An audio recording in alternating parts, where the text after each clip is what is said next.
Did you know that for this movie, the word family is said 56 times? So I just got back from seeing Fast X, and it was a lot of fun. Got this free hat. I was super excited for it. I've been a Fast and Furious fan since the very first one, and of course, this movie is exactly what I expected it to be. Lots of action, lots of family, lots of drama and heart and comedy. Just a lot of stuff thrown into this movie. This plot line in this movie is pretty straightforward.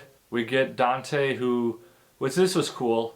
They retconned number 5 so they can include Dante in this as the son of Hernando Reyes, who was the bad guy in that movie. I really liked how they did that. I thought it was creative.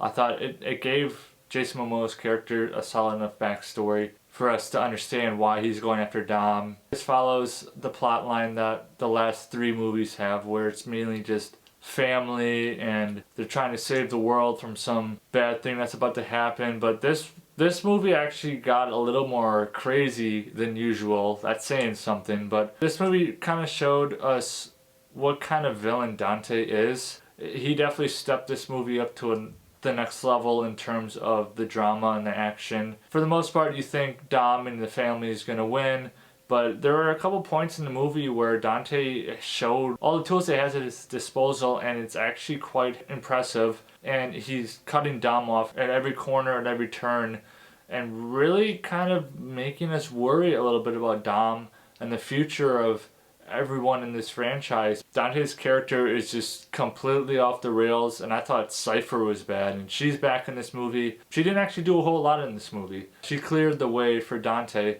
and I really enjoyed Jason Momoa's performance of Dante. I felt at times is a little bit much, but for the most part, I think Jason Momoa's taken on the personality of someone who's just totally unhinged, crazy. He's definitely a really strong villain in this movie. I also think a strong part of this movie was pulling tiny pieces from each movie and putting them together into one big movie, connecting so many characters together, so many pieces, so many relationships that have been made throughout the years. The couple of things I didn't really like about it was I felt like at certain points in the movie the pacing got kind of slow and kind of boring, mainly with the comedic moments between Tej, Roman, and Ramsey. As much as I loved their comedy all the time, I felt like there were a couple of times it was too forced. It really wasn't funny. It really didn't add to anything to it. It was just some comedy relief thrown in there, and the pace just kind of took me on, like, can we just get back to the good stuff, the action and all that. I really recommend you guys go check it out.